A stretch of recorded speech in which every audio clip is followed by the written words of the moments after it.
we'll do it while we're on the air and instead of That makes explaining the sense. whole thing now. So, yep, we are live at. I tried at least making it live at 9:55, but that didn't happen. So we are live at 9:57 p.m. on a Monday night. It is January 9th of the new year. I am Mike, and joined with me as always on the Cube Nerds podcast. If I'm here, then he's here. Is Scott R. McKinley. Happy New Yeah. Year, Scott. Happy New Year to you, Mike. Thank you.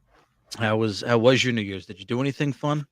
No, I didn't do that much. We actually dog sat for a day, and so we were sort of um, we didn't travel with the dog, but we had some nice time with Oh, my sister in law and her family who was that owned the your dog when son's they came to dog pick it or up. whose dog was it?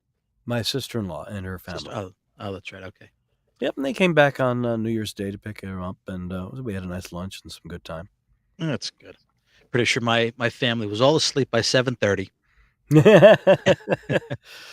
then I We came didn't stay up that downstairs. late on New Year's Eve. I'm not much of a party kind of person. For me, it's movies. You see, New I Year's Eve came is all downstairs about and movies and staying up to midnight, and yeah, did that ever since I was a kid. that hasn't happened in years, dude.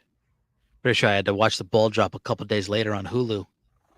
Well, that's Or no, I boring. did. I Who did wants to watch the watch ball. the ball Did I drop with watch the ball Ryan drop? Seacrest? Well, you know I'm what? sure That's he's. that's the only good one because I don't have cable anymore, I don't so I either. had to watch it on Sling. The only one that was available on Sling because Ryan Seacrest is on Hulu is on ABC. Right. Disney did not renew their contract with Hulu, or not with Hulu, with Sling. So therefore, you couldn't watch ABC on Sling anymore. ABC was Ryan Ah. Seacrest's deal. Okay. MTV does not do anything anymore because MTV is garbage. And the only one where you could really watch the ball drop was CNN, which was Anderson Cooper and I forget his name. He hosts all the Bravo shows. I want to I don't say remember. Andy something. Andy Cohen? Is that his name? Maybe? Yeah, I think you're right. Yeah, and it was boring. They just like had no they were just not it just did not seem like a party in the slightest. It was oh god, it was crap. Oh god, it sucked to watch it. It made New Year's Eve seem so boring and flat. Well, isn't that the purpose then of watching a movie instead of watching somebody drop a ball over? Well, no, because the part of New Year's is you gotta watch the party. Watch other people party. I don't think so. Well, I mean, or you could be partying yourself, but that's not You're the not case. even going to Some ask people what movie I watched? I'll get around to it, but okay, what movie did you watch? I watched the old film Glory with Matthew Broderick and The Revolutionary War movie? Civil War. Civil War, yes, Civil War, Morgan uh-huh. Freeman and oh geez, I'm trying to remember. Blanking on a couple of names like Carrie Yeah, Elway, I know but Matthew Broderick, and yeah, I forget. What a very random movie to watch. well, I was in the mood to watch a history movie, and it was leaving HBO Max for the month, and so I Oh, thought I'd catch it on the last night before it left. okay. And so I was multitasking at the time. I was working on editing audio for the audiobook I'm working on, Okay. and I was at a particular thing where I didn't actually have to listen to it. That's how So, it goes. Yeah, yeah, that's how everything is. Hey, yeah, I happy New was Year, Pat. working on notes. Thanks for Hey, thanks for checking in. that's very kind of Mr. Pat. Yeah, Pat has been a huge supporter of all of our stuff. Thank you very much, Pat. Yeah, from the very beginning. Yep, I'm pretty sure he even watched or checked in on my game stream that I did on New Year's Eve. Where I was Really? testing out my new podcast equipment, and yeah, I streamed playing this. It You was on Twitch or something? no, I do have a Twitch, and I could stream on Twitch, but I don't know. I don't get how to really Yeah, make it on prescription Twitch. medications there for that. Yeah. Yeah. I have a problem with this Twitch. No, so I just streamed it live on YouTube. I don't think anybody Okay. watched on YouTube. So somebody watched after the fact. There was one person watching at the end, which may have been Pat. But yeah, I was playing this mod to this Nintendo 64 wrestling game that I love, and it was a lot of fun. It was just a cool way to kill some time. I killed about, I think the video is like 37 minutes long, so I killed a little bit. Just playing, and then went back upstairs to watch the ball drop, put my kids to bed. Okay. Yep. So that was fun. And yeah, like I said, I got this new soundboard here. That's very quick. There's a whole bunch of little gimmicks and sound effects here. Let's see. Oh, okay. See, what I can't stand though is with these some of them, like the button there is great, but it says, so that's not good. How am I supposed to know that? See, that was ouch. And sometimes you can't stop them in the middle of there. So if you hit the wrong button, it's going to go until that little clip ends. Oh yeah. Oh, You know yeah. what? I don't wait. Is there a hold on? Wait 1 sec. Let's see. Can you hear me now? Can you hear me? I can hear you. Wait, If hold you're on. Wait. if you're playing something else, I don't hear it. Can you hear me talking? Yes. Damn it. Okay, then I don't know what the hell this pause button is. Maybe that's something else. There's so many buttons here. Like, let's see. Wait. How about now? How about now? Can you hear me now? I have a monster voice, but I don't know if you can hear it too well. Then there. That's back to normal. And then Okay, there's so that's going to come in handy the next time you're interviewing somebody who's hiding from the mob. Yeah, if I wanna just have fun or do my own little audio play with different characters. Ah, like Trying to that guy with the YouTube channel who hacks hackers, or the people who try to scam senior citizens out of money. yes. He pretends to be maybe. a senior citizen using one of those, and Okay. he just strings them along for as long as he can. Don't know Well, they it. keep trying to get him to give them. Oh, okay. I have to put that one down. It's gonna have to come in handy. That one. I mean, if a story's running too long, we're just gonna. True. I have had a request. I'm just for us testing it to because the button cut says down on the brother. amount of time that we take sometimes. That's all right. But the Just- button just says saying. brother, so I didn't know what to expect. So that was an Okay. unintentional snore. Yep. So see, there's no pause button to mute it, so I don't have to hack into this microphone. Well, there is a mute button down below in the main. Yeah, no, that's what I'm gonna have to use. Oh. Yeah. So yeah, so that was the Yeah, weekend. that's what it's for. I've had a cold for half a week, so I'm over it now. That's why So- I'm 3 weeks behind on doing a show, whether it be a Cube Nerds episode or a Mind You Your got Effing sick Business too? episode. I was sick. I was sick just a week before Christmas on Monday night, and then starting probably Christmas afternoon, the next couple days, I had a stomach bug. So the week between Christmas and New Year's, probably half of that week I was sick. That works better. Okay. Yeah, can you hear me now? Yep. All right. Yeah, so that didn't help any. So that sucked. Yeah, and then I mean, my kids were sick before that. My wife caught what I had. My mother had the flu the week after that. People sick all over the place. Absolutely Yeah, ridiculous. and it's a variety of different things too. I didn't have COVID this time around. Yeah. It was just I had a regular stomach cold. bug. My mother had the Ooh. flu. Jeez. Yeah, my daughter. I don't know if my daughter had a little bit of a fever. We kept it under control, but she felt like crap and she was throwing up a little bit. Pretty sure the only one that avoided it all was my son. Oh dear. Well, anyway, That's- we've made it through, and now we're back again. yes, we are. Yes, we are. And Yep. I made it through the audio drama that I'm on. We recorded it yesterday, Oh yeah. and so I managed not to cough my way through that. Oh well, that's good. Yes, considering it was with a full cast of people and sound effects and everything, and they weren't going to stop for one person coughing. Now tell me that. So now what if it does? What if I mean you just ruined Well, the it audio wasn't for everybody live else? streaming. It wasn't live streaming, so that it could have had a retake if it had to. But for all other intents and purposes, it was as live as it could be. The reason for that was because even in this age, if you want to do a live stream reliably, you don't always have a case where half the people in the audio drama were from the West Coast, and then there were was it 2 people from Texas or 1, and 2 of us from New Jersey, so that at any one point, somebody could have a dropout of the internet, for instance, which That's is true. what happened to one of our people on the West Coast who wasn't able to make the final broadcast, just the rehearsal session at the beginning. See, that's a shame too. Yeah, very much. Something happens like that. I mean, it's good that then now everybody can be a part of the show.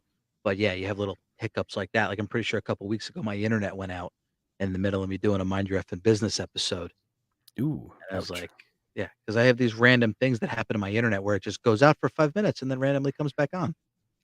I have that myself, although it doesn't happen as frequently as it did.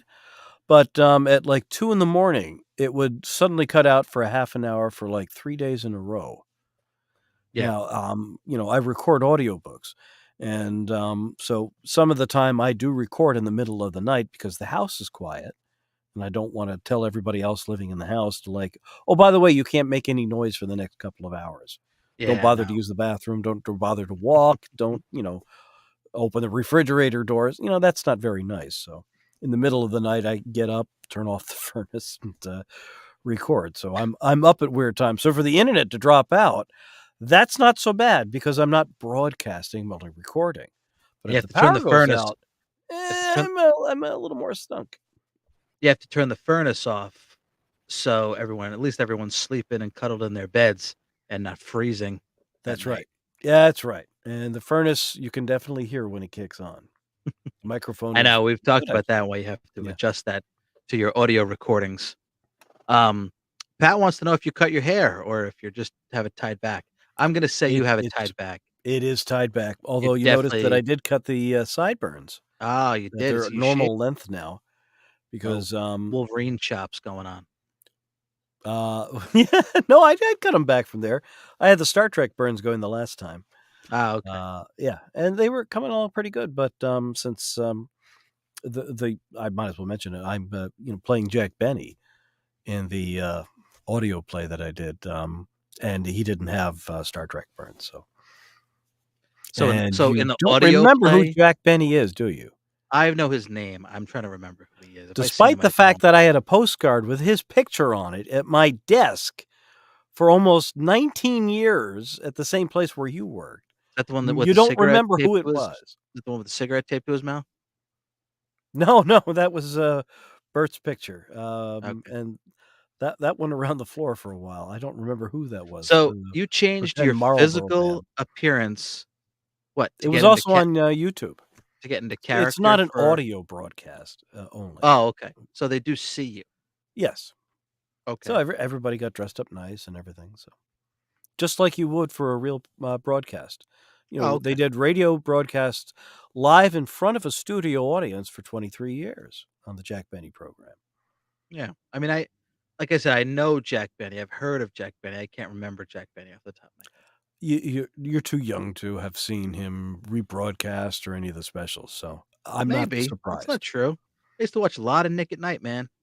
I know all about Get Smart, and I've seen Laugh-In and Well, I don't think they ever broadcast Benny on that a little bit of the Carol channel. Burnett show. Yeah. Might have been on TV Land, though.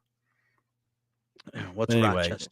Yeah, yes. Oh, Rochester. Yeah. That's one of the characters on there, played by Eddie Anderson. Okay. An African-American actor. One of the most prominent ones, actually, back in the 1940s and 50s. Pat, very familiar with the Jack Benny show. Probably. Pat's he mentioned Rochester, about the 'cause I don't same know age who as that is. me, yeah. Oh, you recognize his voice, which is why he was hired in the first place. Yeah. Well, is that your whip of getting to the point of our that would be the collective, face. That would be the face slap button. Let's see what face slap 666 is. The fuck was that? I have to relabel all these buttons. 666. What the hell was that? Let's see. Panic Chipmunk of some kind? That one could come in handy. I don't know what Dodge is. It's a drum selection. I'm gonna do this. I'm gonna fuck up the audio for the whole deal. There you go.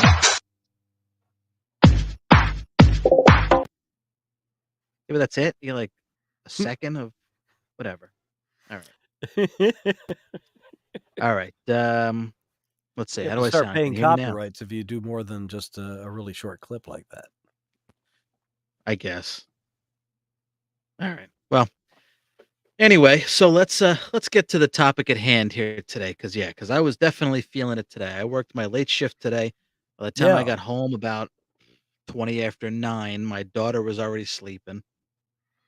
I nine was o'clock tired your from driving time. So the home. sun's been down for 4 hours by the time you get home. Oh yeah. Oh, and I Yeah. have a window seat at the office too, and I just see it get darker and darker and darker as the days go on. And then you realize you're only halfway home Yeah. Oh by no. the time it gets dark, Well, no, no. Today as I far as worked the day late. goes. Yeah. Well, I meant halfway through the day. Yeah. Halfway, home being the end of the workday. Yeah. I take my lunch break at the end of the workday and ran to Costco on my lunch break and then drove home. Yeah. Nice. So there's just the part of the day, and the office is empty. Nobody's working the late shift. In the office. So Well, how that used to be how the does deal that too. work for you? Does that make it harder because you don't have anybody there to help you just in case you need assistance on a call? It helps a little bit. So the purpose of going into the office is so you can have that collaborative experience with folks. But you do Yeah. have to be in the office twice a week. For me, I go to the office Monday. My wife goes to the office and the doctor on Tuesday. I go to the office on Wednesday. She goes to the office and the doctor on Thursday. Friday, we both work from home. So rather than having to work from the office on Friday, I choose to work in the office on Monday. So it's my late day. That's a day because I got to fill my 2 day obligation. Gotcha. So yeah, so it sucks because nobody's there after the fact. But I mean, And at again, now least with you so don't many get the times. rush hour traffic. Oh yeah, there's no traffic, which is great. That's definitely helpful. Um, but one thing that's good. Well, I mean, again, I'm so used to working from home. So I mean, Mhm. if I do need help, I can just pop somebody up, or it's collaborative. Um, Right. and yes, Pat, there is still an office in Lowell. Oh, Um, Massachusetts. Yes. yes. Um, since we're talking about work, I'm going to avoid the company that I work for to completely obliterate any, you know, potential. Specifics. Yeah. Right. Because Um, we don't really need that. I mean, what we're yeah. going to be talking about as cube nerds or former Exactly. cube nerds All you need is to know just is the that I have experience a of what cubicle it's like job. to be burned out Yeah. or to feel like you're burning out. And that was a comment that we had on one of our last broadcasts together, where Yeah. somebody had said, like, "Can you do something on burnout?" And I looked it up before coming on tonight to see that, yeah, people were reporting burnout um, something like 5,000% higher on average than they were before the pandemic started. So life got pretty stressful, even though everybody's seemingly back to work. And some of the things that happened really burned a lot of people out. Yeah. I mean, I think So a huge issue that came up with working from home so much is that you just get lazy. You turn into a bum working from home. You know, like I know that happened to me. So you get burnt out because you're just getting lazy. well, there was that. I mean, I had the opportunity to work from home at least on Fridays for a good long period before I got laid off at the last job, Mhm. and I didn't like it very much, if only because it just you're right. It sort of made you lazy. I would basically sit in my easy chair and just sort of with some reference materials to read until the phone rang. And then when the phone rang, I would get up, go over to the computer, which was, like 4 feet away, but in the hard chair, Mhm. and get on the phone call. And then if I was, lucky, I got to drift back over to the easy chair to sit down and relax while I was on the phone until I had to go back and look something up. Not a very good way to do business, not a Yeah. very good way to feel productive. So working from home sort of required that I have better equipment at home to work with, like getting a better chair to work out of, Yeah. so Something that came up with so like Pat even just mentioned it right now. So I find myself working more from home. And yeah. I think that used to be the case, but I think the more I work from home, the more comfortable I got being at home, and the more the office environment drives you to work.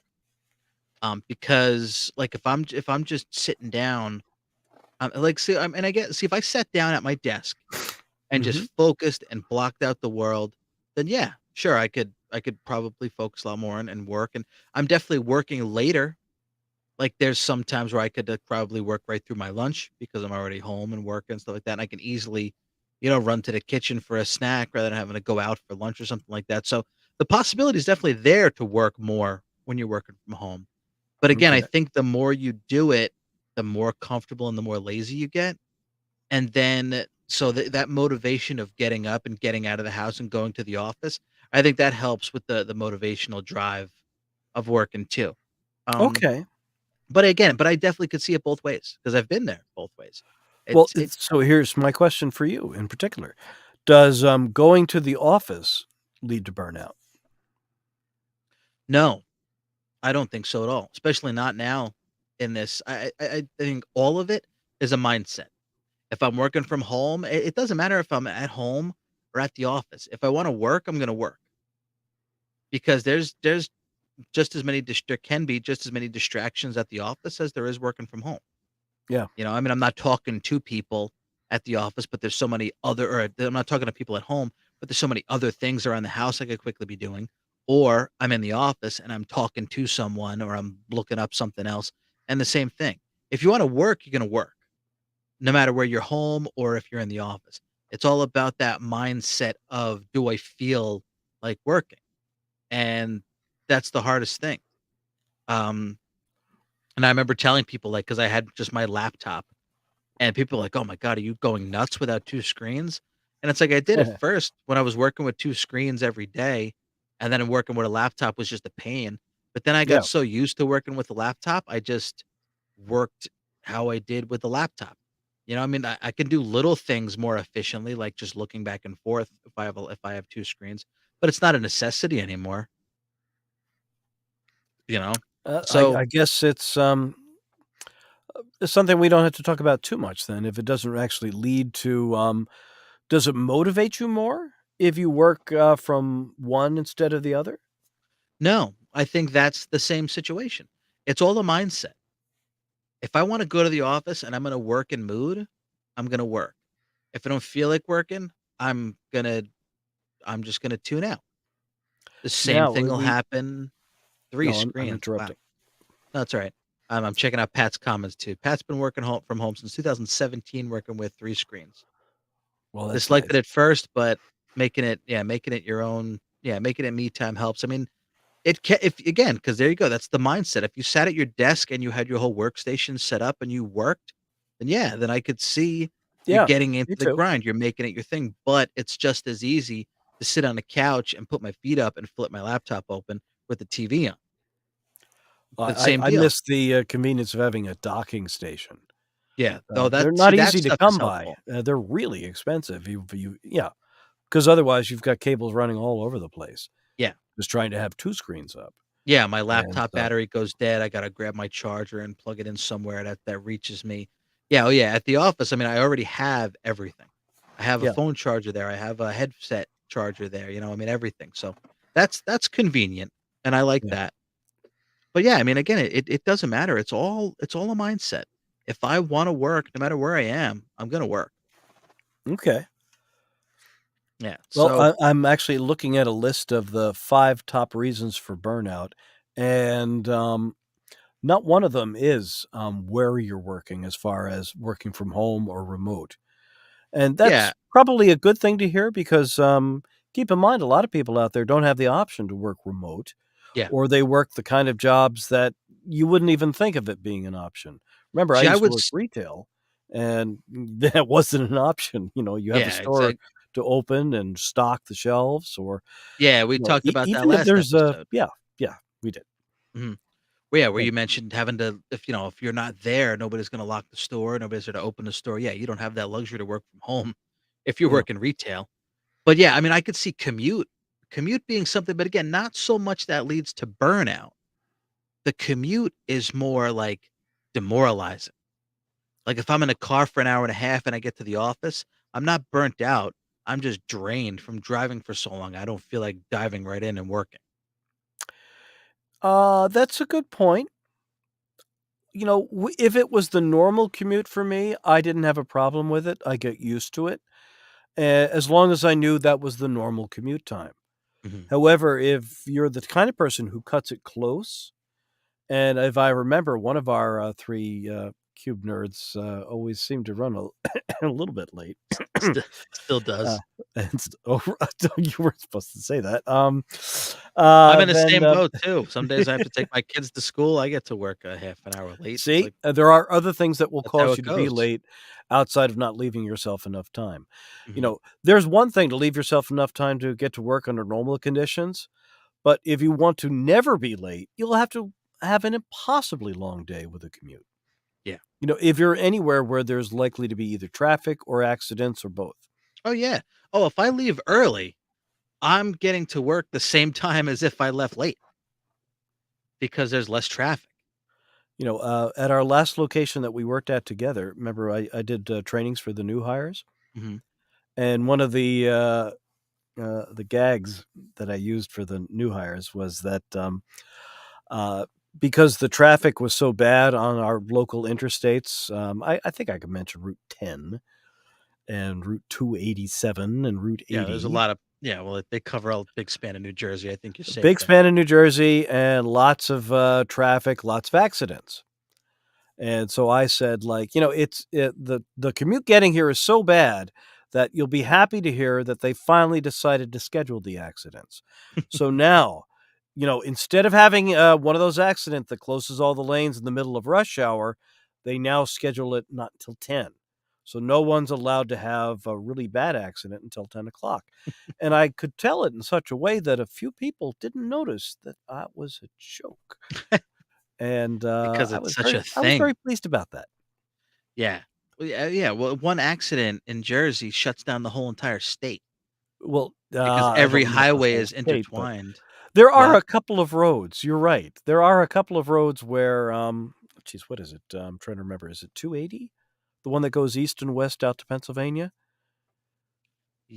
Or Yes. no, that's not. It's 80. 24 maybe? No, Can't remember. maybe well, no, 24 takes you to 78, which takes 78 78. takes you to 78's the one Pennsylvania. I'm Yeah. thinking of. Anytime Okay. I've been on 78, there's been a semi that's gone on its side and somebody's gotten hurt and everything's closed in both directions. Yeah. And so my little trip to visit my brother out in Pennsylvania, instead of taking 2 hours, took over 8, both Torture. ways. See, So that's we too now. don't Like, go that way anymore. yeah, Take the back roads that's with ways and things. exactly. Even now, I have to find 4 different ways to go. Okay, wait. If I get to this point where there's traffic, can I where else can I go from here? Or if I get to Route 80, do I go east or west? If I go east, I gotta go another way, longer way, but at least I'm avoiding traffic. But if I go west, I gotta stick that way, and I might hit a little bit of traffic. You know, you have to have such a game plan to know where to go. However, only having to commute to the office 2 days a week, um, is not bad. It makes the traffic not so bad. It makes the commute not as draining, which is a good Yes. thing. You know, so that helps a little bit. As you know, as far as the like I said, the demoralization of a painful commute because you're not doing it all the time. Yes. So that's not so bad. But again, Okay. it's more a mindset of when you get to work. Like, do you feel like working or do you feel like dragging? And I think that the mindset itself comes from just being burnt out. So again, whether you're home, whether you're in the office, if you're burnt out and you don't want to do it anymore, it's just not going to be motivated to do it. And I Yeah. mean, I things need to be fresh. I mean, I know I did an episode on not getting burnt out like a long time ago. Um, but you got to constantly find new things, like constantly find new things to keep you motivated, to not keep you drained. Because especially like doing customer support, for example, is so much of the same thing That's over true. and over. and over. And doing it for almost 20 years, I'm to a point where I'm burnt out like none other. Where I've actually had to have the talks with my superiors. Like, look, man, I'm drained. I mean, and it shows in the work, but not to a certain extent. It's because again, it's like, look, we know you can do it, but we get it. You know, so I actually applied for a position that is something completely different. Not, I guess I can't say completely different, Okay. but it's not direct technical support. It's support in a different way. Working with the same type of clients, but it's support in a different way. And I went out for this, and apparently, there's talk that I would be good for it because of my experience for so long, which I think too. It seems like something I'd enjoy, because it's kind of like I said, it's support without the technical aspect, and at this point, it's the technical aspect that I can't stand. So, it's something again that will be refreshing. And even when it comes to being burnt out, like there's talks. Like if I just and I think I brought this up last episode or 2 episodes ago, just having a talk helps, It you know? does. Yeah, like if as just having that talk of getting everything off my chest, and then I'm like, "Oof, all right, I feel better. Somebody, let me bend their ear a little bit," and then now I kind of am a little refreshed. But again, depending on how much impact that talk has on my career, my, it doesn't last long, my motivation. I'm pretty Okay. drained pretty fast. I got you. Yeah. Are you reading the comments too? Yes, I am. Yeah. So let's go down the all right. So we'll And say trying to think of one of the articles that I had brought up and researched said that burnout over the last 2 years. Remember, I said it was the thing that had increased over 5,000% was the number of times people searched for the term burnout in Google. really. Wow. Yeah. This was an article I found on LinkedIn Okay. and by someone named Melinda Dransfield. All right, well hold on. Let's read the comments here. So yeah, burnout. Too Yeah. many projects that seem they all need to be done at the same time. Workload Yes. management is key. 8 hours to a day, one project at a time. Yeah, absolutely. That's if you have like a lot on your plate at one time. Yeah, you need to focus, you need to break that down. See, I feel like that is a little more difficult to get burned out because you have tasks that need to be accomplished. And Well, then yeah, what happens when you try to deal with that though? Because it's not like this is a revelation that you're like, oh, well, gosh, I have too many tasks. Well, that's easy. I won't have as many. Um, you forget a couple of things like, are you giving yourself the tasks or are they being handed to you? well, that comes down to you need to enjoy what you do, which is another comment. Well, that's Um, true. yeah. But But see, what if you're enjoying what you're doing, but now you have 3 times as much to enjoy to do as you did before? And you have a time constraint of when it has to be done by. What I'm trying to get at is that when people lay off half the workforce and the other half who didn't get laid off have to pick up the slack. yeah. See, Caseloads increase, for instance. yeah, see Sometimes you don't that's have the luxury of saying like, you know what, I don't think I can do anymore. And they will, of course, say like, Bob does. yeah. Bye. So you're Let's you're bring in a Bob over here. good I think it's a good contrast here because you've been in a position where you actually had tasks that needed to be accomplished and you had a lot of tasks. I haven't been in that position. I've been in more so just the standard day to day, like you said, caseload, you know, Right. pick up the phone, make a call, solve the problem, or answer the phone, solve the problem. The day to day of just troubleshooting cases, not so much having tasks that need to be accomplished. So me, I welcome that idea. I welcome the idea of having a task that I have to accomplish because it's better than doing what I've been doing over and over and over every day for so long. But however, you've seen that. You've been in a position where you had a lot of tasks that needed to get done and it's a little overwhelming. And not to mention, as you said, doing the same task over and over again. The first thing is you start to get tired of it because it's getting monotonous. The second thing being that, well, now, like we've been doing it for a while. Why are you still here? Why haven't you moved on to another job? Or Mm. we expect you to take twice as many calls as somebody who's just started. Yeah, see that Why are that your becomes calls so a long? Why aren't you doing enough? Why aren't you more productive? There are a lot of different ways you can get thumb screwed into, basically, just how much can you pump out yeah. See, in the I will amount of time that you I'll say have. now, not to go too into detail, but so my current manager now came from doing support. Okay. So he knows what's going on. He looks at the big picture, and my performance review was actually very good this year than it was for the past 3 years, because the past 3 years I had managers that were pretty much just doing what they were told, and when everything switched to a numbers game, it's like, "Oh, well, your numbers are not good," and that's all that matters because that's what they were told and that's where they came from. However, now it's someone who looks at the big picture and says, "Yeah, your numbers aren't good, but we know that you've been taking the harder cases, and that's why your number's not good." Or your case closed response time is not as fast as it should be, but I've noticed that you've been taking the oldest cases while nobody else has. So if you look at the big picture, that helps. It helps a little bit more as far as motivation goes to know that that kind of work is being looked at and appreciated. That's Yes. another factor that leads to burnout.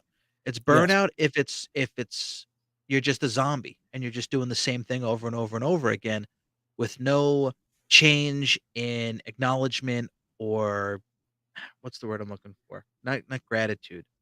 Um, recognition. Did I say that? I just said that. So No, no, you didn't, but or it's you're correct. acknowledgement or That's, recognition. acknowledgement and recognition both, Yeah. excuse me, are important to not getting Yes. burned out. Yeah. And yeah, and that's yeah. And again, if you're just doing the same thing over and over and over again, that's where the burnout comes in Yep, because and again, it's that's, just the one of same the thing. top 4 things I'm looking here on another list is lack of communication and support from manager, Absolutely. Communication is and, huge. yeah, I absolutely. always felt that there's no reason to not tell your employees what's going on.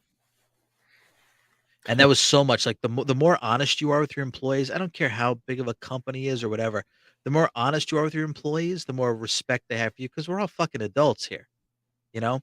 Granted, everybody needs to be treated differently, and you need to take everybody's feelings into consideration and what motivates them, but we're all adults, and we need to be treated like adults. So, I think the honesty of what's going on in all situations needs to come into play.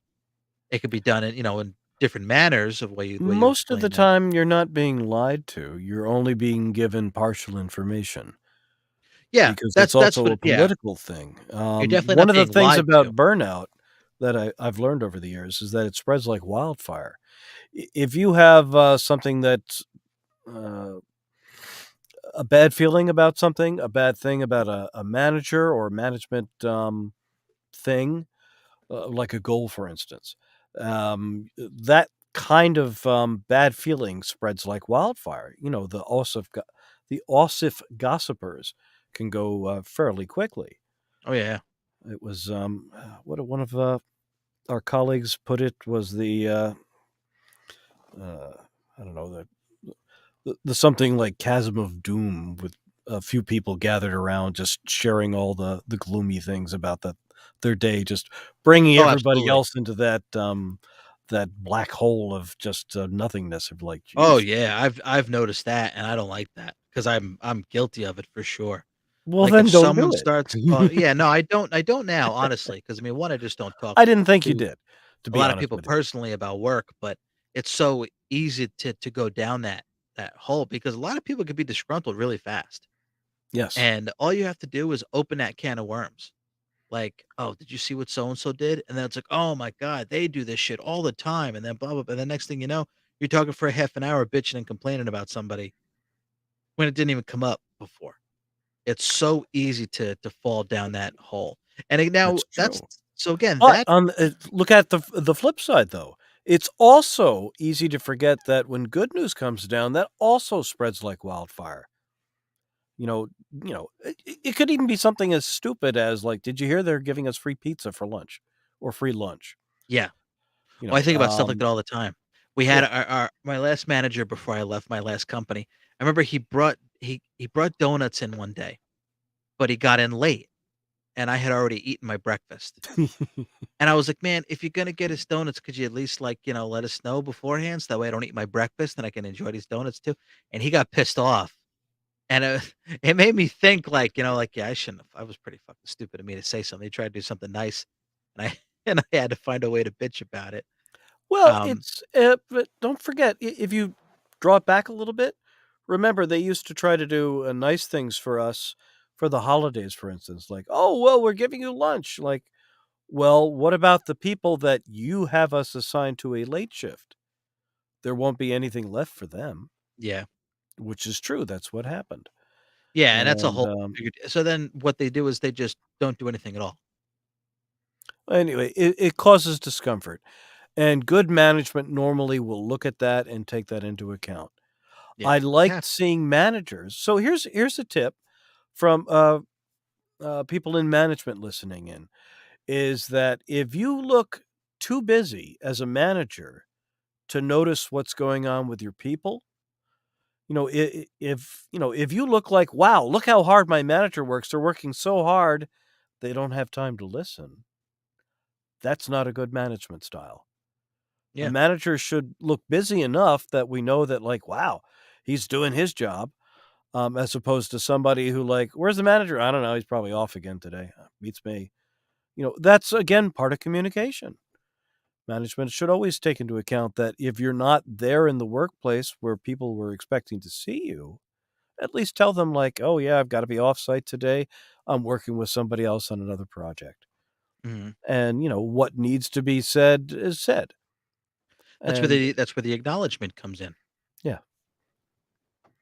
So let's see. Yeah, this is, what's the difference between it's the difference between a boss and a leader. too many Yeah. bosses. No, Yeah. yeah, nobody wants a boss, everybody needs a leader. And that's where have you seen there's a piece of artwork that I've seen so many times where it's a boss is sitting on the Trojan horse while there's 4 guys in front pulling the horse and he's sitting on the horse pointing. And then there's the leader who's the 3 guys are pulling the horse and then who's got the person in front of them that's pointing, that's leading the charge. Yeah. I don't like that aspect very much because that's how it has to be. Um, like That's a I've good heard way to people put say it that too. I like you that.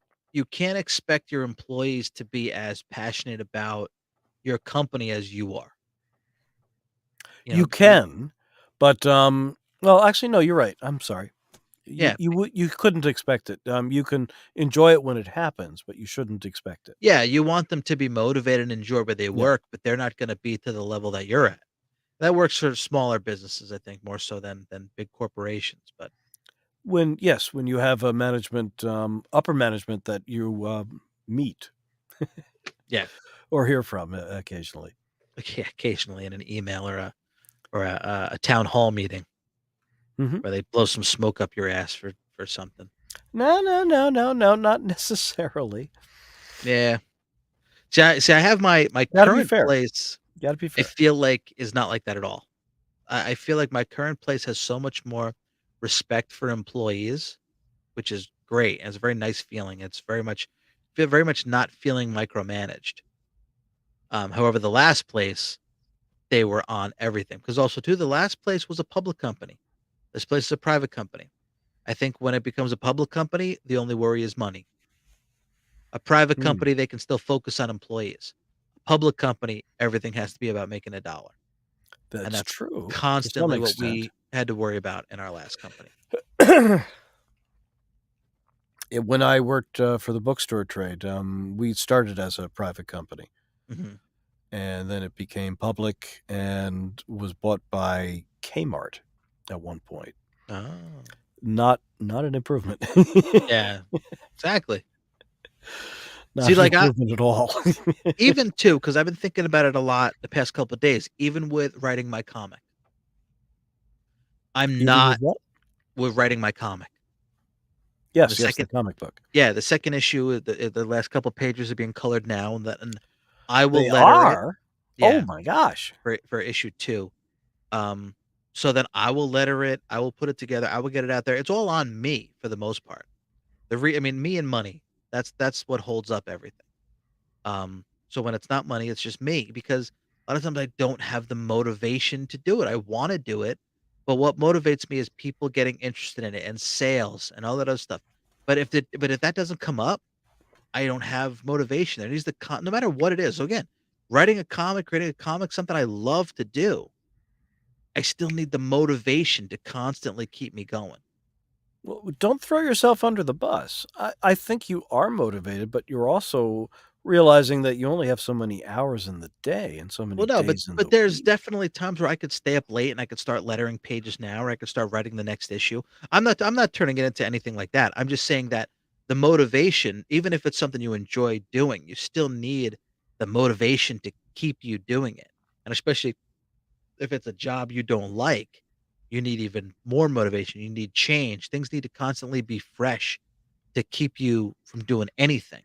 Well, So I agree with you there, and that was one of the things that I did enjoy when I was a cube nerd doing was when I had the opportunity to do new things that kept things fresh, and that that's what made or tapped into some of my more creative things as opposed to just, picking up the phone calls and answering them as quickly and as professionally as you could. Not that there's anything wrong with that.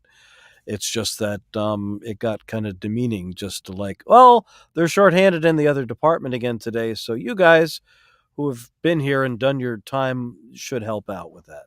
yeah. And See, but sure, once in a while that was fine, but when it was happening every week, it was sort of like, I don't remember how to water supplies anymore, I think you or just hit the nail billing. on the head when you talked about motivation and doing things to keep it fresh. Yeah, That's what you have to do. yeah. You have to take it upon yourself to stay motivated and stay fresh because you just I mean, that's how it And goes. You even have to. then, back to what I said, a couple of episodes ago, have a plan.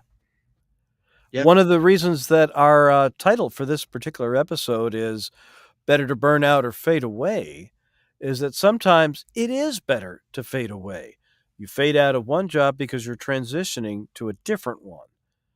So Yeah. unless working for that particular company is your life ambition as far as work goes, it's better to have a plan in place if that goes south.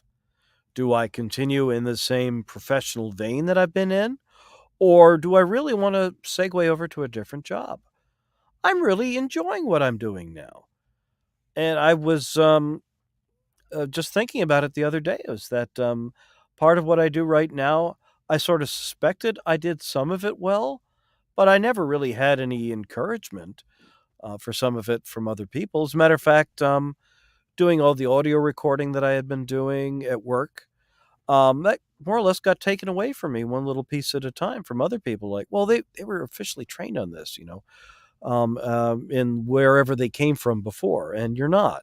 You're mostly self-taught. So let's have this person do that. And you know what? Why should you have all the fun of doing this kind of thing? Why don't we just share that around a little bit? And like, I can understand that perfectly. That sounds fine. But the next thing I knew is I wasn't doing any of it anymore. And that Yeah. just got kind of, I don't know, a little overwhelming, I Yeah, suppose. that's where it was like the stuff you liked was now passed on to somebody else. Right. Yeah. I mean, not that they did a bad job or anything like that. Far from it. Some of the best people got to do what I used to do. Mhm. You know, Yeah, I mean, until they left. see, I've been I've hated what I've done for so long, Hate and it? it's Hate's a strong word. oh yeah, hate it. And it's not even like And well, it's I'm not not trying to pull that out of you. I'm cautioning you to be just a little bit careful here, especially if you're talking about anything that you're currently working on. But I would say that if you hated it, you would have found a different position to move to, or company, or just line of work in particular? Yeah. I mean, do you have a plan? Do you know what you want to do next? I know you're making the efforts. Yes, now I do, which again, so something that I had seen this other position come up, and it was something that interested me. Mm-hmm. Well, actually, no, not that I saw it come up.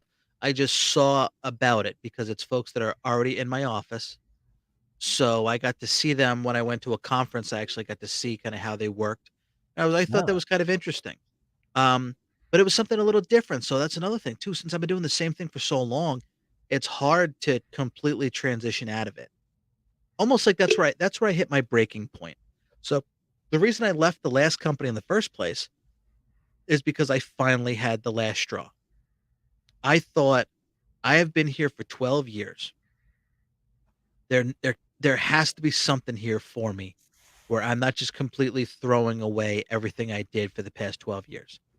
I have to be beneficial to the department that I'm in and the division of the company that I've been a part of. There has to be something beneficial here that I can use all this. And I kept thinking that and kept thinking that. And then finally the last straw hit where I was like, I have to get the hell out of here. And then that has now happened here where I want to do something to put to use what I've been doing. And finally, when I realize that that's not going to happen, I have to look at something else. Ironically, I get email notifications when there's positions that open up, and ironically enough, I saw a position come up for this position that I went out for, that I had seen ooh, before, that I had been interested in. It came up around the same time. I know the hiring manager, talked to him a ton okay, before because they're in my office. One of the people on the team came from doing support similar to what I did, not the same support. So it's definitely a possibility. And I just never looked into it before because I thought I wanted one thing. And then finally I realized that one thing was not going to happen. And it was the last straw where it's like, now I got to do something different. Here's this opportunity. I've seen it before. And I think it's definitely something that interests me, something that I think good. I would enjoy too. So let me do that because at least I don't want to go to something that's completely brand new, and that would be scary. This is something that is slightly similar. It's not a completely brand new transition, but it's definitely doing something different. And that's, you know, again, a little bit scary from doing the same thing for so long, but I got to do something different. Because the again, it's been the last straw, and I can't expect that what I've been doing for so long is going to pay off because it's not. I gotta take a chance, Good. and so I have, That's absolutely right. and let's hope it works out. Yeah. Well, I'm glad to hear that. Yeah, me too. Let's see. I'll talk to you in a month and see how see how it goes, and we'll Now, see if we're in the what same happens if it boat doesn't or work out? oh, if it doesn't work out, What do you do then? I'm gonna be destroyed, Don't be. just like I What are was the you going to last do time it then? didn't work out. You have all of this potential in these projects you're working on the side Well, that you're not getting paid for, but we've or talked well, about you're making a little bit. You're monetizing some of it. I don't know how much merch you've sold as far as the CWL, with the sold some shirts comic and books, Redbubble. sold a little bit of comic books. I need to sell a lot more comic books, Yeah. and I need to sell some more merchandise, but all that stuff eventually comes. I mean, the more we If keep you have the growing and quality grow. there, it will come. Yeah. If you don't sleep on it, it will definitely come. Yeah, all that stuff I don't worry about, and I don't so that's what happens here is that if this doesn't work out, I mean, honestly, I don't know because I don't know what else I would wanna look into doing. So what I feel off the top of my head is I'm going to go back and sit again in my comfortable position that I'm currently in, try to keep powering through that and just continue to do what I'm doing on the side. Because I talk about Okay. this all the time.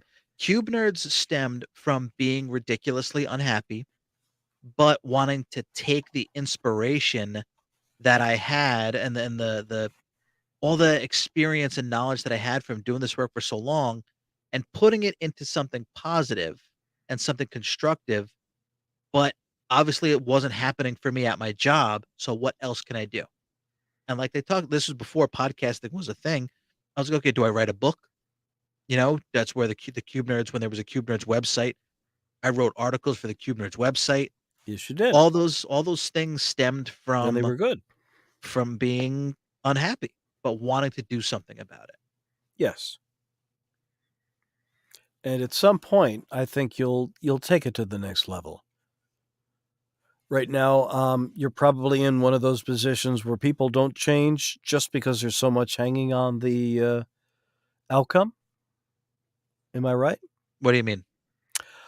Well, one of the reasons I didn't change jobs earlier. Well, first of all, remember I keep saying I didn't have a plan, which is true. But my wife wasn't working, and when my kids were younger, so I was the only full-time earner, basically. Mhm. My wife did work part-time after a while, but only part-time. And it's expensive to live in New Jersey, as you know.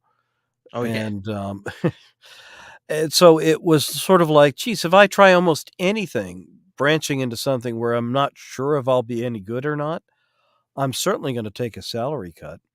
Heck, I took a large salary cut coming from retail. Really? But retail, oh, yeah, trust me, a lot. I was a manager for 10 years. And See now, but I guess did you not want to be a manager? Because having that management experience, there's kids that are coming out of that have management in nothing I that was are a becoming manager of managers a in no time. single store location for 10 years, and I didn't have anywhere to go outside of, district manager. And they looked really miserable compared to me, just miserable. But what about when you came to that company? You didn't want to be a manager at that company? I came there by accident. I needed a part-time job because I wasn't able to, write short stories No, for a living. no, not retail. Oh, When you came to the company we came from, you had all yes. this management experience. You didn't want to be a manager? No, I figured out I would have been one of those, managers who, what's the word for it? You said it earlier, micromanage. I would have been one of the Okay. micromanaging managers, Huh. or I would have tried to do everything myself, and I realized intuitively I just Yeah. wasn't a great Can't manager. delegate too I well. did my best. I didn't delegate very well, but, it wasn't good enough, I think, in the long run. And, plus, it's very stressful. I can't emphasize just how stressful it is working retail. It's when I was looking up stressful jobs, it came in at, like, number 3 after doctors and nurses, and those are in the top 3 just because of the last 2 years, I'm Yeah. sure. That didn't help much. Having a pandemic and having everybody screaming at each other and grabbing each other's throats. Meanwhile, these poor guys are working 80-hour a week for ad infinitum. Yeah. Oh, jeez, yeah. So, and I'm thinking I have it bad compared to them. But, yeah, that was stressful, and, that's why I stayed as long as I did working as a cube nerd, was I said, "You guys, saved my life. You rescued me from retail. I only have so many, Christmases in me before it would have killed me." See, I think that having that, um, having that experience, but I mean, I guess you had it so you knew it was something you didn't want or not, because that was a huge problem for me. I wanted a leadership role. I wanted management, and I had 0 experience in it for it to come up. Well, with So retail, it's a little bit different. So with non-retail, maybe it would have been something possible. Maybe I could have been a project manager, um, or learned myself into it. I certainly learned some project management skills, and I was a project manager on a few things. Heck, I was the trainer for gosh knows how long. I just didn't have a title mhm. or a raise or a bonus or very much recognition. But Yeah. for me, that was good enough. I just like being able to do something a little bit different and being able to do it all by myself. That was kind of fun. Yeah, it got a little bit too much after a while, but it probably kept me at that company for an extra 7 years Oh, just because I was able to get so much out of it and hopefully give back as much as I got. I just wish I'd been more smart and changed it up a little more quickly before it got too old, but I didn't know when to say no. And so when they kept giving me more to do, I didn't say when at any point. And that was a yeah. mistake.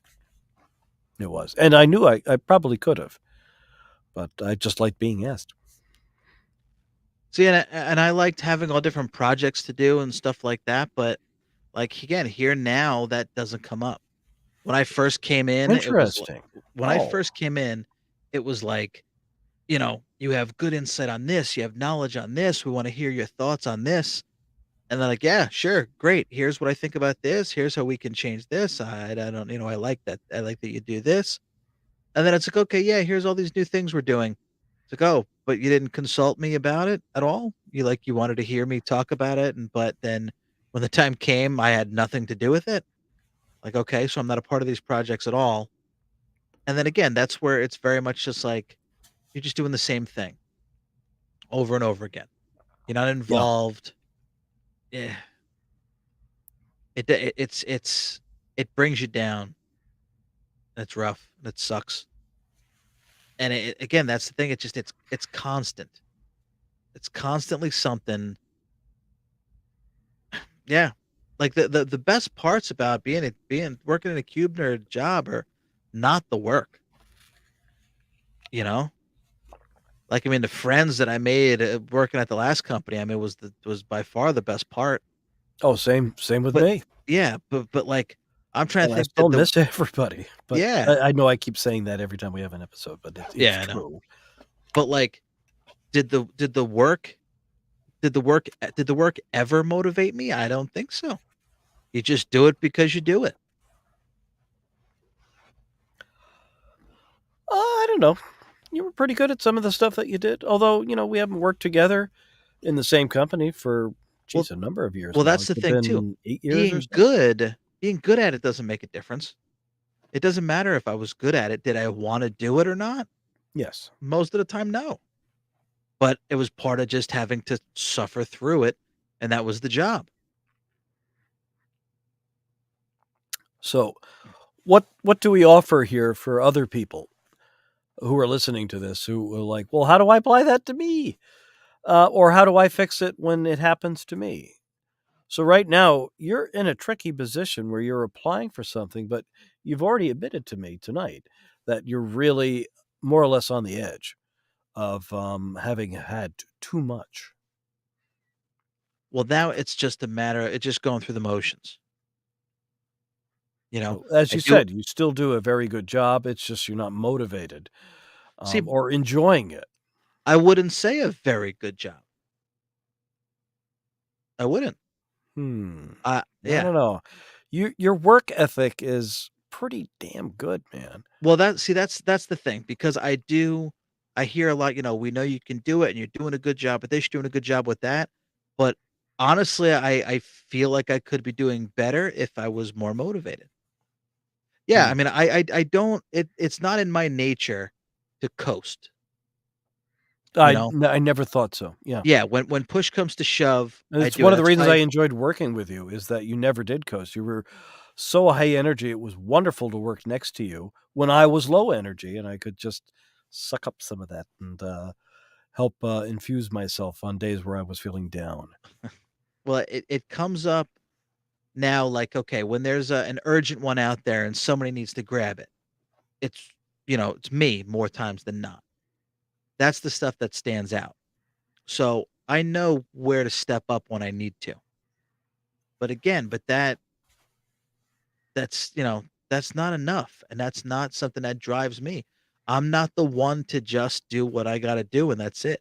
I want to do Hmm. more. I want to take charge. And that's again, when doing the same thing for so long, Yeah. yeah, man, it's just easy to get burnt out whether you're working hard It's not like I'm working hard and I'm burnt out because I'm working so hard. I'm burnt out because I'm sick of doing the same thing over and over and over and over again. And there's different levels of burnout. You know, you could get burnt out because you're doing so much and you're working so hard and you're shot, you're drained. But then there's the burnout of just constantly doing the same thing. That's the one I struggle with. How to beat that and how to get around that? I don't know. You have to find new ways to keep yourself motivated. And it's different for everybody. Everyone has their different ways to stay motivated. Whether it is doing something new, doing a new project, switching things up at all, going to the office as opposed to working from home. You have to find the different you're talking to somebody about it, like we talked about earlier. Yeah. Talking to somebody about your issue, if that helps motivate you too. Or if you do have a goal, which is something that you've talked about tons of times, have a goal that motivates you to get to the next level. Right. That's a huge aspect of it. That's a huge part of motivation and not getting burnt out is if you have a goal to strive towards. Don't fall into the place where you are just going through the motions and doing the same thing every day. Find a specific goal and constantly strive towards that goal. That's been my problem. Someone had said to me not too long ago, I always let the work speak for myself. And then, oh, we've seen that you're doing so much of this here. Have this. It doesn't work like that. You need to go out and take it. That's it. Plain and simple. Do you need help staying motivated on a day-to-day kind of basis? Meaning that once you get motivated for the day, you're up and motivated for the rest of the day? Or is it something where it's just more of a week by week kind of thing? Where it's like, ugh, Oh, it's a here's another daily week thing. of this. It's a It's a daily thing. daily thing. It's a daily struggle. Is there a way do you ever feel like motivated? Do you ever feel like you're at a position where you can say like, "Okay, I feel better now. It's 10 o'clock, and I got through the hump at the beginning of the day. I know what I'm going to do today and to try to make it a little bit better or to try to break it up and maybe incorporate some new elements that I didn't, get a chance to try the day before." See, I think for us, it's a task-oriented thing. Yeah. Like, okay, I've closed 5 cases today. That's what I need to do. Now I feel good and I feel a little more relaxed. So, That's like, really it. building smaller goals might help with the day rather than say just, Yeah, okay. that's a very good way to put it. Small goals, that's a great way to just continuously break it down. If it's a daily issue, small goals to get through the day are good ways to keep things fresh. Try to accomplish that goal, like for me, for customer service, try to close 6, 7 cases a day. Yeah. Try to do that, work hard to do that. It's a problem though when you don't do that, and you can't do that, continuously don't do that. But if, you know, again, just find a goal to try to achieve. And that's it. And try to keep working towards that goal every day. Yeah. And one other thing I'd read said, something like, "Don't think of what you're doing on a day-by-day basis as hard. Think of your current job, what you're doing right now is, like, almost like a stepping stone to the next job that you want.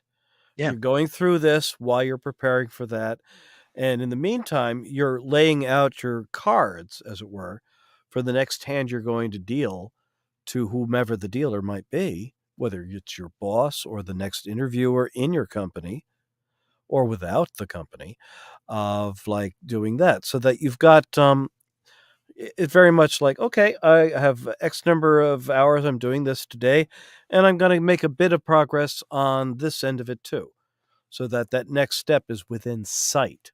Hmm. That's one of the things about doing an audiobook that's really long is like, yeah, it's an overwhelming amount of recording to do.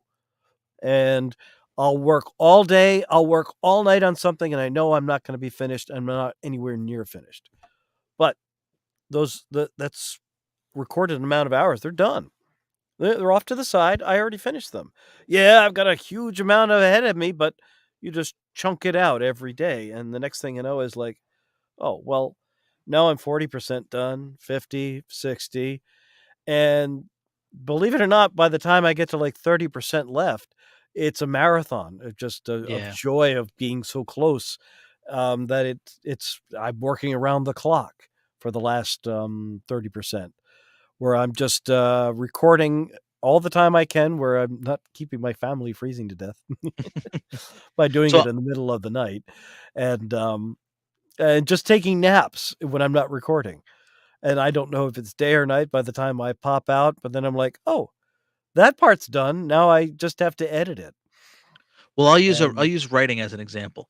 okay. Um, that I saw there's the clip that goes around, and it's George R.R. Martin interviewing Stephen King. Ooh. And he's like, "Is there ever a time when you're just, like, looking at your computer screen and, like" he's like, "How do you write so much? You have days where you just open up your computer screen and you can't think of anything, and then you're checking your email, and then, the day goes by, you don't do anything." So, Stephen King says that he tries to write 6 pages a day, and he keeps them pretty tight, so that way, they don't need a lot of work or a lot of rewrites or anything like that. 6 tight pages a day. And Stephen King writes how many fucking novels a year? Oh, You and know? not just novels, but huge ones. Yeah. I mean, not all of them are huge, but the huge ones are, the biggest books that I own, I think, Yep. outside of the Lord of the Rings single volume Yeah. edition. And there you go. So that's his daily goal to accomplish to get through the day, Yeah. is to do that. And he's not even alone. Ray Bradbury had great tips on things like that too. He's like, whatever you do, first thing you do when you get up, you get out of bed, you scream like, "I'm alive! I'm still here! I'm alive! I'm not dead! What a wonder it is to be alive again!" And he says, just spill out your guts on paper for like 1 hour or so as soon as you wake up. Right? Whatever's in your head, get it out, get it on paper. It doesn't have to read well, it doesn't have to do anything. Just get it out, and then you can go back and see what if there's anything in the puddle worth drying out Hmm. and seeing what becomes of it. Yeah. And he just writes with so much joy. You read one of his books on how to write, that's all you feel like is writing as soon as you finish reading it. You're like, you're so pumped with it's like, wow, I didn't know anybody actually enjoyed what they were doing. It's wonderful. And here was something I read that's even a little more where is it? Oh, I think Lin Manuel Miranda, who did Hamilton. Yeah. He he creates a playlist for a music playlist for when he gets writer's block and he's trying to write, and he listens to songs by, it says, Fiona Apple and Weird Al Yankovic. Hello. Aha. It's his trigger to get down and dirty and to source his creativity. As soon as he hears that song, he knows it's time to turn on and work. Okay. It's Almost Weekly like stomping like a day, little buddy. trigger. There you go. A little trigger that sets him off. When he hears that, he knows it's time to work. Yeah. Okay. And that's what I used Makes to sense. do in the last days when I was still working. I got in early enough, and before I answered any pop-ups and all of the other kind of thing, I would listen to something in the morning that wasn't a podcast or something, just music, and just whatever it took to inspire me for the day. And then my boss would come over and he's like, "Well, you're in a good mood." And I'm like, "Yeah, can't get the song out of my head." And it's put me in a great mood now. Now that I've heard that one song, now you can bother me with whatever crap you want to pour on me or whatever else is going down on the day. I don't care anymore. I got to listen to that, forgot just how much I enjoyed it. What can I do for you? Hmm. Little things like that can really perk you up. Yeah. That's again, that's interesting. That's For a me, good thing. that was how I woke up in the morning, was not to hang around and like, "Oh, I gotta go to work. Geez, I gotta go to work. Gotta do this." I got out of the house as fast as I could. As long as I was awake and I had hot coffee, excuse me, or tea, I would just hit the car and then listen to something. Normally, a podcast, because you were the one who got me hooked on podcasts in the first place, Mhm. buddy. Bet you didn't remember that, did you? I think I did. You've said it before. Was it The Nerdist was the first one I got you to listen to? That was the first big one I listened to, yeah. And I think Hardwick stopped altogether last March, didn't he? I think so. Yeah, with the ID10T podcast. Yeah. So what Yeah. happened there? I never listened to the last one. As far as I I knew, don't it know. wasn't a swan song. I Yeah, I know don't he's got know. a kid, Yep, that's right. but There's all the so zombie many. after shows are done now, aren't they? Yeah, I'm a season behind on The Walking Dead, so I don't know what the hell happened. I don't But know either. yeah, but yeah, I mean I think that's a great takeaway. But it Is got me in the mood for work. Yeah, It allowed me to segue. I'm like, if I can get into the car to listen to something I really want to listen, then I can get to work. Yeah. And even in my worst days at retail, the really worst days, if I got there, I could get through that one more day. yeah, that's like All I had depending to on do was how. get there but it got so bad, it was like, that air controller scene, air traffic controller from, what was the movie with John Cusack? He played an air um traffic controller not back in the '90s? not high fidelity. No, no, no, but around the Uh same time, you're quite right. Pushing Tin. That's right! Well, I Billy if you Bob remember, there Thornton and was one Angelina guy there that he Jolie. worked with who couldn't get back in, he couldn't walk back in.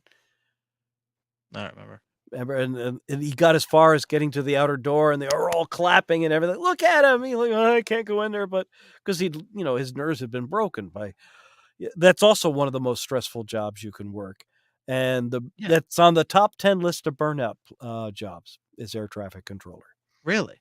Yeah, Huh. because of the amount of stress on you. You make a Uh, mistake and an airline goes down. You've watched Breaking Bad. You know which episode I'm talking about. I don't know which episode you're talking about, but, yeah, but I mean, I could obviously understand that Well, that that's guy crashed them on purpose, I don't remember that.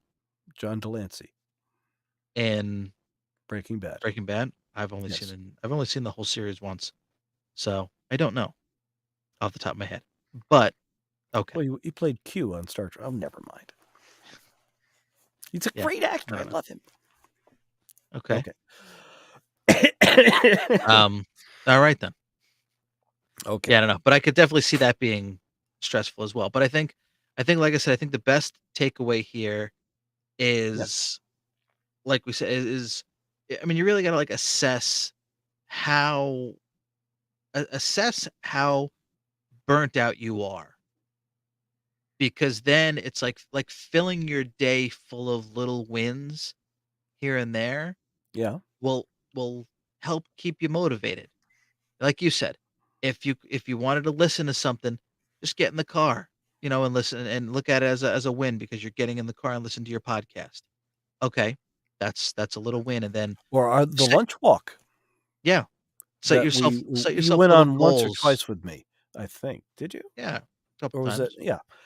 That helped me too. It just broke up the day long enough for me to get my head back in my own space, listen to something or talk to somebody while I was walking, Mhm. just to be able to get my own space back in my head before I went back in and dealt with whatever the rest of the day had to do. And remember, do you remember what I used to do at the beginning of every day? And it's something I've done at work since before I worked. Something I used to do in high school. I No. used to do a TDD list, things to do. Every day I Okay. had a scrapbook. Right now I'm using a notebook here in the cube or my vocal booth. Mhm. I'm in the cube still, and but I have a scratch pad at the office.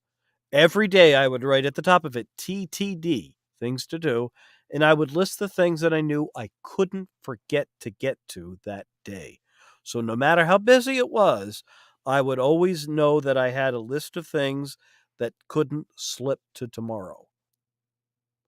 I try And to do that. that's Terrible at one it. way of getting distractions out is like you have that list boiled down, or if you wanted to feel really good about yourself, you wrote everything you would possibly need to do and have the joy of crossing them all out as you did each of them. Like Yeah. read emails. There, they're all read. Respond to emails. Yeah, See, I'm very geez. scatterbrained Well, that's because why you write it down. well, that's the thing, but, like, if I have okay, I'm gonna leave these case tabs open because these are the cases I have to get to today, Yeah. and so many things come up where I don't get to them. and a whole day goes by where I don't get to one of these cases. But when Well, it I was one would of the create ones a that I different. needed I to get would to. create my own whip bin just for like do this today, that kind of thing. Yeah, and like I said, I would that would be the intention, Yeah, but so many other things would come up. It's just easy to you know right. to miss out on them. And after you left, our jobs changed so much from what we had done from day to day, meaning that we were still doing the same kind of things, but you're like, you know what? We're going to train you on how to do this thing that these other specialized people used to do before Mike left. And you weren't there to ask about it anymore because you'd left. And so we were like, oh, let's find out why Mike wasn't having as much fun as we were back in the day. And then we all agreed, like, yeah, maybe you want to talk Mike into coming back because Yeah, he's the only one who knows what you're talking about. I heard that a lot. Yeah, like, oh, all those things that you were gonna put in place. Well, they did those after you left, of course. They weren't gonna do it while you were here, but once you were gone, yeah, they thought they'd put that into place, and it works out great. Like, yeah, I told you. Well, and yeah, and then we all got to share the like, oh, this thing that Mike had to do, this really did suck. So yeah, let's all fix it, and that's where all that came from. Hmm. It was just showing it to a few more people who were just, you know, backed off, like accruals, for instance, or some of the stuff that our other specialized people did who got pushed to the side. Yeah, accrual's still my specialty. Yep. So I think, yeah, I And think we. evidently, I'm still the only one who knows the how to make exceptions work. Yeah, I know, right? That never changes. Or But no, now, what was it called? It wasn't exceptions. It was attendance notifications. That's it. oh Jesus, I'm the only one who knew what it could do and what it couldn't do. I see now. I'm so far dismissed from that program. I'm stuck on this other program now. I'm like, Jesus Christ, I don't even remember. That's what was a good thing when I came in originally. I could be like, oh yeah, I've got all this experience and knowledge. Yeah, we could take this and make it look like this, and this works. But this, if you did it this way, would work good, and all that stuff sounded great out the gate. And then things would change with absolutely no discussion of me whatsoever. So it's like, yeah, no, you're just here, to help Well, us. then at least you realize that about the job that you currently have, so you don't have unrealistic expectations, or at least the one you did Well, before well, eventually, at the office that you left. Yeah. I did have unreal expectations when I got here, and now I'm back in the same expectations where ain't shit gonna happen. But Well, again, trying, yes, but you're aware of it and you're working on it. yeah, And that's one of the ways to get motivated, is to realize that there is a problem and it's not going to go away. I used to think that at the last job it would go away when the bosses that changed everything left, not realizing, no, that wasn't the problem at all. yeah, The it's on bosses you. that changed things, they had to change it anyway. It was going to change at some point. Mhm. They just happened to be the ones who implemented it. Yeah, it's all on You you. know. It's Plus, the it people who left weren't the people who laid me off. yeah, yeah, I know, right? And again, to anybody listening, nobody laid me off personally. The whole department I worked for was all laid off at the location I worked at. No hard feelings, anybody. Yeah. Just to No, really, I'm fine with it. I just miss everybody, which I know I keep saying over and over again. no, that's exactly the case. That was the best part. It There was we are. You're was on the air now. yeah, what? What do you mean? Little thing here. Oh, the on the I can just see it now. Oh. Um, yeah, that was the best part. That was a huge factor of getting through the day. But now for big thing, I mean, I'm not talking about just getting through the day. I mean, I can survive another day. I'm talking about getting the work done and doing the work, getting through the work day. That's the part that's, you need the motivation from. A lot of Well, times it's when not you hard to just left get through the and Bert day. left, it made it impossible for me to almost get through that day. I felt bad about that. Well, not that it wasn't your fault. And remember, I applied. I tried to Yeah, leave too, that was but I their didn't fucking interview fault. very well. Yeah, Or but maybe still. I'm just wasn't what they were looking for. They Maybe hi I'm yeah, not very exactly, good. that's all it was. You weren't what they were looking for, and then they hired the wrong person, and it's like, "Well, we fucking told you," and they made a mistake there. Nope, nope. I interviewed badly. I think I acted like I already had the job when I was interviewing, because I haven't interviewed for very many jobs. Yeah. So, yeah, Because I did every that. time I get a job, I seem to like keep it for 20 years. See, the interview that I did, I acted like you need me. I don't need you. You need me. Do I want to come work for you? Yeah, I do. But I don't have to come work for you because I'm getting by at this place just fine. Even though I'm not happy and I want to go somewhere else, I can I've still heard you being interviewed before. You interview well. have You're you? well spoken. Oh yeah. Oh yeah, I've heard you. Well, I look at it this way. I've had one I've heard you interview. discuss things as if you were being interviewed, and I I've know had you're well spoken. in the past 20 years. I've had 2 interviews that went good. Out of I don't even know how many. So there's that. Both were initial job interviews. One at the last company, one at the other company, because there is no other promotions that have occurred other than getting hired in the first place in my last 2 companies. So in 20 years, I've had 2 interviews that went good. If Well, I'm you were hired for speaking well or basic not. support, and then you more or less got promoted out of there over into tech support. Yeah, but I don't even know if that came with an interview. It might have just been like, "Look, It we did. got nobody else." No, it did. It did? Yeah. It So, did. same deal. It's like, "Well, we don't have anybody else, so I guess it goes to you." You know, when I interviewed for the made up job of trainer, which wasn't officially a job, the boss interviewing me gave me pointers along the way of like, Scott, didn't you do something on? I seem to remember you actually worked from your house on a weekend to help somebody who got stuck. Like, oh yeah, that's right, I did. Yeah, see, and Pat mentioned this before. He That's how mentioned badly I interview. The person interviewing me has to know all this background stuff well, that I'm still, too stupid to mention. but that helped you. And like I said, like Pat said, He helped connection, me. networking. You got to Yes. play the game, and it's who you know, and that's the truth. I It's mean, not a game, it's always a and game. it's no, It's it always isn't. a game. No, no. Come on. It's like saying, making connections, doing voiceover. Trust me, if the people don't like the work that I do in voice, I don't get jobs or work with those people, Well, in that field, I could because, see that. yeah, Obviously, it's that's not a not the game, case. and it isn't. It's just like there are some people I just love to work with, and I just get along fine with, and there are other people I disappoint. I never put the blame on them. For whatever reason, I normally just, take it out on myself because that this is what I do. Yeah, I wasn't yeah, supposed to say that, was I?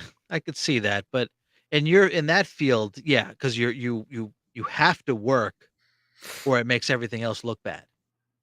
But to get brought onto a position in the first place, I think it still comes down to, there's a lot of who you know and playing the game and all that other stuff.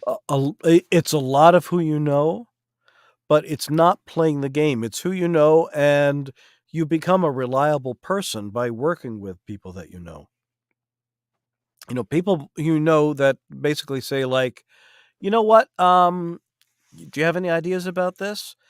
And if they start to see if your insights work without actually doing something, you're more likely to get a nod of like, "Well, I talked to this person. He seems to know what they're doing in this particular field." Yeah. Yeah. Yeah. I mean, you can't be It's not a completely. game. It isn't. Saying it's a game means that you should not be in that particular position, or you shouldn't be talking to those particular people. If they're playing it like it's a game of shoots and ladders, corporate speaking, then it's a dangerous game. Yeah, but you have to know It's who you're not the talking to. most dangerous game because that would involve a shotgun and human game. But Yeah, exactly. I That's think there yeah. was an episode of Gilligan's Island too.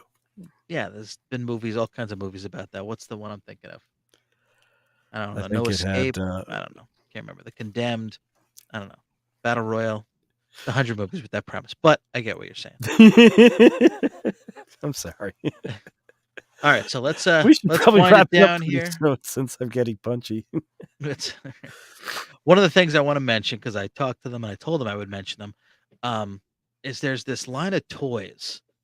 They're called the 9 to 5 Warriors. Oh, I've seen that. they're so cool. If you go, it's 9to5warriors.com with the numbers Yeah. 9to5warriors.com. Um, and they've started their own little toy brand of these like desk tchotchkes that Yeah. are action figures. Um, I think they have little commercials, let me try to find what is it? It's like, oh yeah, when you punch out, they come punching in. Do And you have they're little a like, screen you could share? you know what? You're right. I can. Because I'm pretty sure I've seen them, and I was like, "Geez, do I remember seeing those when I was younger?" Because they look so familiar. Um, They look familiar, what were like something from the '90s, you those know? food commandos or something like that they were called. Yeah. Um, they look like that. I had the chicken leg or the turkey leg, and there was a burger. Um, I forget what there was, but yeah, but they had that. Let me share the tab. Yeah, I think they're so cool. It's a great idea. There it is. Um, yeah. Yeah, it looks so familiar. Yeah, so they have their own little commercial and action figure line. So the action figures you have the, who are they? There's the water cooler commandos and the break room bandits. I saw Major Eraser right away. I'm like, "And this is cool." Yeah. Lieutenant Lead No, is a I'm pencil. positive I've seen that one before. Brigadier Bounce is a rubber band ball. So no, these are new. They're available to buy now at bigbadtoystore.com. You can pre-order them right now because they need a certain amount before they can actually go into production.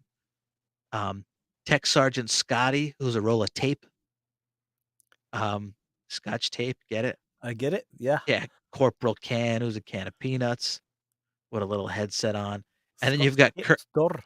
yeah, the break Ar- room bandits, Colonel Custard, he's got like a plastic coffee cup lid shield with the donuts. Doesn't have any mustard. Specialist Sugar, who's like, I guess she's just sugar. She can, morph She and is. stuff like that. She's Yeah. melting into a pile of sugar. Number 2, which is a pencil. The Commodore Crisps, which actually is a stack of potato chips that A breaks a up into a multiple stack of chips. fake potato chips. No, a stack of delicious Pringle-looking potato chips is what they are. Sergeant Spore, who's a sandwich with a paper clip, a little cannon. Yeah, very cool, very creative. It's like they're, trying to make their own property. 'Cause like I said, they have a little intro commercial and stuff like that. Okay. Yeah, definitely check out 9to5warriors.com. And then you can actually go to the bigbadtoystore.com, and if you search for 9 to 5 Warriors on there, you can pre-order the toys that are out there. There's a comic book too. Yeah, I think it's a very cool idea. And I think we're officially recommending that they find a way to allow us to have inter-office battles between the one office's commandos and the other office's commandos. That should be a multiplayer game at some point. Maybe. Don't you think? Yeah. Well, that's why go Something buy with their app. one of those panic buttons you can press, so when the boss comes around, you're just looking at a regular screen of like spreadsheets and things like. Yeah, well, go buy their action figures. So that way they can keep the property going. Like I said, they have a comic book out too. Very, very cool, little unique idea. Creative characters. Yeah, I love Brigadier Bounce as a rubber band ball. Yeah, very, very cool. 9to5warriors.com? 9to5warriors.com. Gotcha. Very cool. Cool. Yeah, so I think we touched on some cool stuff, hopefully some insight for some folks. Mhm. Again, everything we talk about is, comes from life experience, man. I've been doing this cube nerd shit a long time. So, yeah, but I think, I think we had a I'm little older bit of than you, insight so here. I've been doing it for longer than you. Even longer. Yeah, Even longer. yeah, I know. I didn't have any retail experience. But I started Really? working in a cubicle when I was 18. So, when you were 17, you didn't have one of those, like, Burger King jobs or No, McDonald's I or did not work in fast food. Wow. Trying to I think thought what that I was sort of like, an entryway into society. You weren't allowed to go to I like I past worked at a senior year in high school without flipping a burger or two. yeah, I nope, did. nope. I worked at a car dealership. Who Wow. again, I had an insight. I knew somebody that worked there. They pretty much created a position for me where I was like the right-hand man of all the service reps who How old were you? 17, Oh my gosh. 16, 17. Were you selling? Oh, I interrupted. What were you No. doing? No, I worked in the service department. And there was the 3 reps, who when people came in to drop their car for any of their car service, they saw these folks, and I did like the little grunt work. I ran messages back and forth to the guys in the body shop.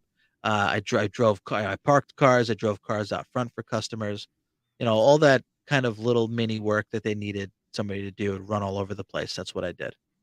And then when I got a job, that's right. Actually, I got a job again because I knew somebody. I was actually working down at a brokerage firm in Manhattan.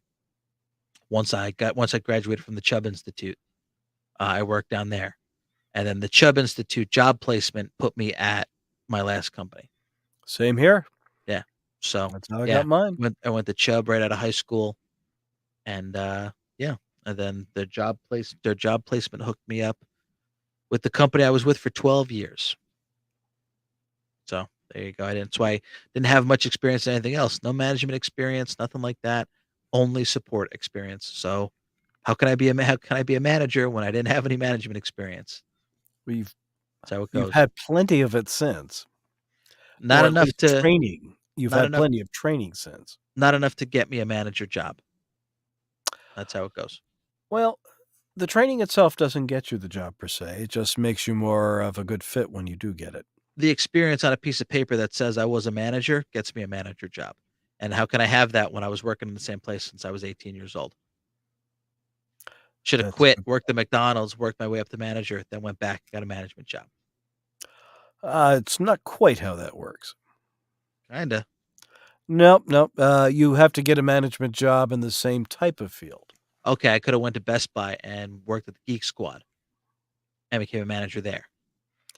No, remember I went to the same That's placement. what I've seen now. I've seen that. I went to the same placement that you did. I wanted to get out of retail, so I went to the Chubb Institute for a computer specialist. And when I graduated and I went to see their specimen, they said like, "Oh, with your background, you'd be great as a manager at Best Buy." And I went, "No, you don't get it. Yeah. I want Yeah. out of retail." I graduated with my network technician's degree that was worth about as much as the paper it was printed on. But however, again, can't complain about that because they did get me the job at this place that I was with for 12 years. So I definitely got my money's worth out of it. And since Best Buy is no more, probably just as well. Is Best Buy no more? Well, or was it Circuit City they wanted me to work for? Oh, I don't know. Whichever didn't last Circuit was the City's one they said I should Yeah. apply for a job with. That would be Circuit City. Best Buy's still around because again, that's where the Geek Squad is. The Geek Okay. Squad is in Best Buy, and if you're a manager of the Geek Squad in Best Buy, you can be a manager at my company. All right. That's how it goes. Yep. Yep. Thank you. That's got it. So, all right, I think we can wrap it up here. All right. Yeah, like I said, we definitely touched on some good stuff. So, go ahead and plug all your stuff, Scotty. Well, I was also going to say that anybody listening to this, if you have requests for any other information on burnout and motivation for dealing with symptoms of it, please drop some comments. I'll be happy to do any referrals to some of the articles that I found, for instance. And otherwise, we'll join next time, hopefully, Yeah. with a topic maybe a little more fun and a little less drawn out than this one might have been. But Yeah, definitely leave a enjoyed it. comment, ask some questions. Yeah. We're always ready to dish out some information and any insight that we can. So anyway, for me, you can find me on my website at mckinleyco.com. That's McKinley, spelled the same way you see right here. McKinley and then co.com, sort of for McKinley Company. And if not, I'm on social media. So you'll find me as Scott R. McKinley, voice and narration work on Facebook, also on Instagram and on Twitter under Scott R. McKinley. And I'm on TikTok, but I haven't talked anything yet. So we'll take that talk when that comes up. But I don't really have much in the way of a singing voice, so maybe that's just as well. Although You maybe I don't could need, you don't, pick that's for not even what once you in a use TikTok for anymore. People I were know. like, oh, I can't use TikTok because I can't dance. Nobody dances on TikTok anymore. It's Well, all that's about their like, they're almost like video memes. I have a yeah. TikTok and I constantly create little videos with pictures to promote pins and my comic and podcasts and stuff like that. So, oh yeah, TikTok is a great promotional tool. Yep, and which also again brings me back, Mike, to why aren't you working for somebody in that particular field? I'm terrible at it. My stuff is so plain compared to what other people do. Are you kidding? I Yeah, do but I do you're the doing it, basic and stuff. there are people who would die to have you do their marketing for them. So we can Yeah. save that maybe for the next episode, but I truly believe that you have a knack and you're just looking in the wrong spot. I would need more education in that field. There's people that you know what, and honestly, I'm not creative in that aspect. People that make videos that with the edits and stuff like that on point, So again, I don't think a listeners, lot of that please stuff. comment on how much Mike's social media, everything that he's done here is him. The logo that he I don't need anybody commissioned. kissing my ass. That ain't the point. No, I'm you're missing the point. You're missing my point, which is that you've got a really good knack for marketing, and I think maybe you should be looking in that area Well, to I get started to go to hired to do college. marketing for somebody. I started to go to college for a degree in marketing. And then it Do just marketing for trickled people out. who don't have the time to I do thought social about it. media. Thought about doing Remember, that I know lots of authors now, and I can tell you that it is hard for them to find the time to do all of this stuff and then well, keep yeah. doing it with something fresh.